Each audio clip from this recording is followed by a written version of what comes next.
It's a great, they get real-time updates, and I really do find it advantageous, as far as getting exposure and getting the building out there. What's nice too is you can track the leads. So you get to see who is clicking it on. So if you spend a little time and look at it, you can go down the list and reach out to those direct users and try to get something done, or help them find, if that building doesn't work, you can land them somewhere else and do that. So What was that old school listing service that we used to use back in the day? It was like, by one of the oh old, God, we're showing our age. you know what I'm talking about? The one that was yeah. very generic. It was almost like a Craigslist for industrial guys.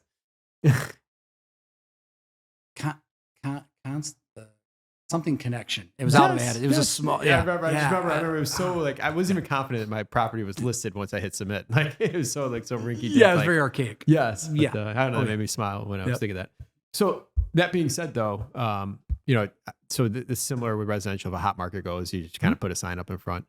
You have the listings you're putting on CoStar, and CoStar and LoopNet, they're pretty costly. Depending on how much CoStar is kind of flat, and LoopNet's depending on how many listings you're doing.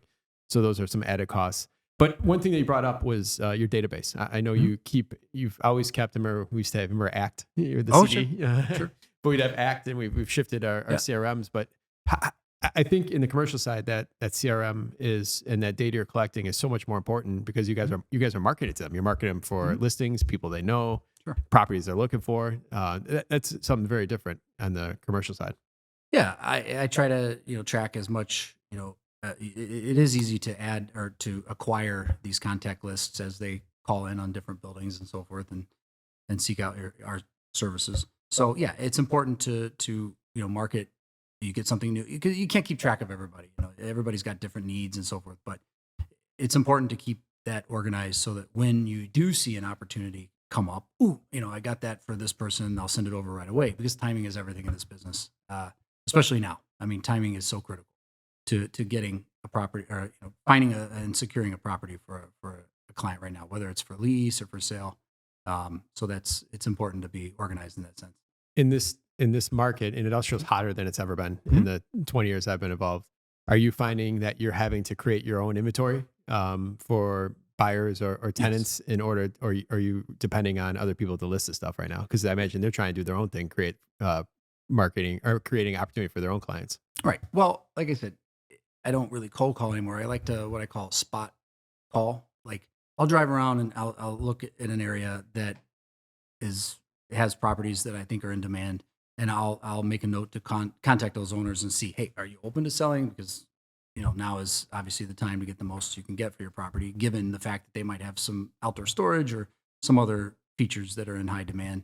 So that's kind of what I do in order to generate more opportunities. So you're going out and finding properties that aren't officially on the market, but you either have their information in your database or you're able to look them up on a place like CoStar and reach out directly. Right. And that's important too. CoStar has that information available, obviously. Not all the time though. I mean, you do have to use other sources like I do. Like I complain about having to belong to the MLS, being a non-member and all, but the Remind part of the MLS is gold. I mean, I'm in it probably hours on end every day, trying to find, because a lot of times that information isn't always accurate in CoStar. So you do have to go out and look at other resources to try to find that contact person to get to the right, decision maker, so that so you can find out if there's an opportunity there or not. But yeah, you do have to go out and find opportunities that are not out there, because when a property comes to the market, it's already late. I mean, you're already late to the game as far as, unless your client is ready to go with cash. And if they're using a lender, forget it. You're third or fourth in line. And so it is important. You do have to call around and try to find those opportunities, because if you're going to get a deal done, that's really the only way. If they are getting a loan, you able to control both sides of the deal, or dual agency, or represent is important. Which brings me to my next question or thought, I guess. The residential side has so many fears around dual agency and so many concerns. When on the commercial side, I'm gonna just take a stab at it. And as an industry, I mean, more than 50% of the deals are getting done with one firm representing both sides, and they look at it as an opportunity. Like if they have to split 3% or 6% with someone else, that's a bad day at the office. Like, well, this is something that is coming up, though. I think this is what everyone's been talking about, NAR and all these issues and the compensation, where it's like, on the commercial side, you guys have been creating your inventory forever. You guys have been practicing and excited about dual agency. You guys are staying within the rights and make sure everything is you're following all the legal things you're supposed to follow with dual agency. But like, that's something that hasn't reached over the residential side yet. That create your own opportunities, get both sides of the deal. It's like you're doing two deals at a time. Sure. Well, that's the most exciting part of the business is getting that opportunity, getting that listing, and then finding somebody for it. And what I mean by that is, we put our own cell phone information out there, and we want people to contact us. You want to qualify them. It's an easier way to find the right buyer for whatever property you have. Yeah, sure. I mean, great. We welcome cooperation, of course. But the name of the game is, if you're going to go out and work hard at getting that listing, you should also be rewarded in locating the buyer for that listing. And I often don't even think twice about it. I've been doing it for so long. Probably 80-90% of the deals I do are brokered both sides, whether it's lease or sale or whatever. And it's just something that I'm comfortable doing. I've done for so long. And, if I feel like I need to bring another agent into the transaction, we always have, Brian, to partner up with and so forth. So, but it's never been an issue. I've enjoyed it, and always make sure that everybody's interests are covered. So, yeah, I've never understood. There's literally real estate offices that don't even allow it. Like, it's just. Oh, sure. Yeah, no, I get it though. It can be treacherous in some cases, and you can get yourself in trouble especially if you're trying to do something, that you shouldn't be. Then you can get into trouble. Well, I can see where residential offices sometimes, like I said, the amount of people that flow through an office, new agents and experienced agents that could add a lot of risk. But it's kind of a shame for all the veterans that have been doing it, and to get the full deal, the whole office doesn't allow that. So I don't know. It's always amazing. But I think in the light of this NIR, these NIR issues and these changes that are happening, I think one, it's going to thin everything out in the residential side. I think you're going to have a lot of people follow, and the people that are going to remain will start building their businesses like the commercial side. They're going to go out. They're going to promote for listings. They're going to promote for. They're going to use their signs as billboards to get more listings on that street. They're going to send out they're going to send out $50,000 worth of flyers or ads or whatnot. They're going to do so many different things. So I'm kind of excited to see where the industry goes on the residential side. Yeah, well, as far as what we deal with, when you go in for a listing, you have the conversation with the owner. You let them know what you try to share the numbers and the market expectations with them, so that they understand. Hey, I'm going to get only so much, for this property. And then we have to build in the commissions, whether it's 3% or 6% or 5% or 4%, it doesn't matter. You still have to understand how to get those numbers worked out so everybody wins and everybody's comfortable, or they're not going to sign it. I mean, that's the bottom line. We do it all the time. So this whole, not offering a buyer's fee and so forth. I deal with deals all the time where I'm not offered a fee, but you got to put it in there. You got to figure out a way to get the numbers to work out if you want to get paid. I mean, that's just, so I've been doing it for so long. It's unfortunate that the people on the residential side have to deal with what's going on, but they'll just have to learn like I did a long time ago. Are there any commercial brokers, that are big on social media or that have a big presence and are really growing up and influencing? Well, it's funny that you say that because, commercial does always lag behind residential. You guys always have the best technology and apps and so forth. A prime example of that is like when I bought my own home. I mean, I plugged in the parameters on MLS, and lo and behold, I found the house that I bought like 6 years ago on Zillow. I got an alert from Zillow. It wasn't even on MLS yet. So, that kind of stuff is nice that you guys have those tools available to you. As far as our industry goes, it is catching on. You're seeing more and more companies do small videos, reels, whatever, either of themselves, which is kind of corny, but that's just my opinion. But or the building, some of these videos are actually pretty neat, especially for the new constructions. From the ground up, they show the whole process, which is kind of neat. And so yeah, you're seeing more of it. And there are firms that use full on companies to help manage their social media and so forth. But I've started to slowly start to use it, especially like Instagram, for example. I like using that because you can keep a running resume of your deals that you've closed, and you can show people if they say, well, why should I hire you over somebody else? Well, hey, here's my Instagram rule. Take a look, and this is what I've been busy selling and leasing and so forth. And they see, oh, that's just like mine. Okay, so this guy seems to know how to get things done, so we'll hire him. So check out my helpful. Insta. Yeah, go to my Insta. So Lance over there cringing. So you have worked with a lot of residential realtors on a referral basis. I know since you started here, you get calls from Florida, all around the country, locally too. What are some of the things you recommend or encourage when it comes to a realtor out there getting an opportunity and making a decision of, should I try doing this myself? Should I try to find someone like Brad to refer it to? Maybe talk about like usually referral type fees that you're willing to pay. Like, tell us a little bit about that part for someone that's listening that might come across these opportunities. Yeah, no, that's very important because it really boils down to getting the right representation for whatever property that you're pursuing, and for the owner as well, the property owner. I mean, a prime example of what I just told you about that Friday phone call. You don't want to hire somebody that's not a specialist in that territory or that area. And commercial real estate is very territory oriented. It's harder to fake it till you make it. It is. Well. I don't know.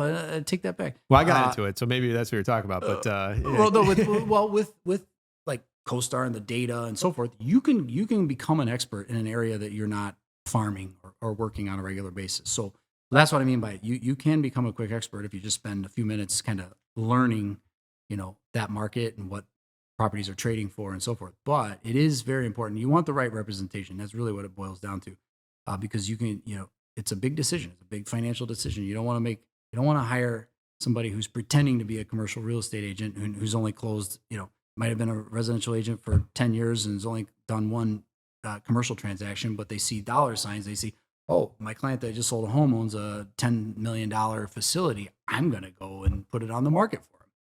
Biggest mistake you can get yourself into. So I guess that's really it. You want to try to find the right broker that's kind of servicing that market and knocking down deals and doing volume. I always tell people this, the road to get a building sold, we didn't even go into like going under contract, attorney review or EPA type stuff, but the ability to get the property to closing takes a lot of skill and a lot of maneuvering and a lot of connections amongst the attorney, the inspectors, the EPA, like all that stuff. And a lot of hours, and there's a good chance that the property might not close, especially if you're the one that might not be the person that could get the whole team together. So I always tell people that if you have this type of opportunity, if you sold a guy a house and he's got a 10,000 square foot warehouse or he's got 100, whatever you might have, you have this opportunity. The half hour you spend making that connection and getting a 20% referral could equal $10,000. And you're basically making $10,000 an hour versus, and it's only going to get to the finish line because they're referring to someone like yourself in order to make sure the deal gets done. Well, I think you want to represent, I think you want to take care of the client. That's really the most important thing. And you don't want to pretend to try to know what you're doing. You can get yourself in a lot of trouble. You really can. I know I found that out when I bought my own home, the first time around, but, so right. You wouldn't hire me to sell your house. So naturally, why would you hire a residential agent to sell a commercial property? You wouldn't. You're just better off referring it out to somebody who knows how to get it done. And that way you don't look like an idiot and you don't ruin and sever the relationship with the client in the first place. I mean, that's really what it boils down to. So I'm as honest as I can be when it comes to it. Look, and I get pulled into issues or properties that I shouldn't market. And I'm, now I'm old enough where, maybe 10 years ago I'd take it on and try it, but not anymore. No, I've learned that, So you'll even refer stuff out to other experts. Whether it's not in an area, maybe some land down south or something like that. You'll even refer it out. Yep. So it's important to get the right representation for whatever it is you're looking at. Yeah. I'll put it in the notes here below, but if someone wanted to reach out to you, to maybe they have a question about commercial, maybe they have an opportunity they want to buy you, how can they get a hold of you? Well, my website is actually trending pretty well these days. That's how people are finding me, believe it or not. My personal website, so bradbullington.com.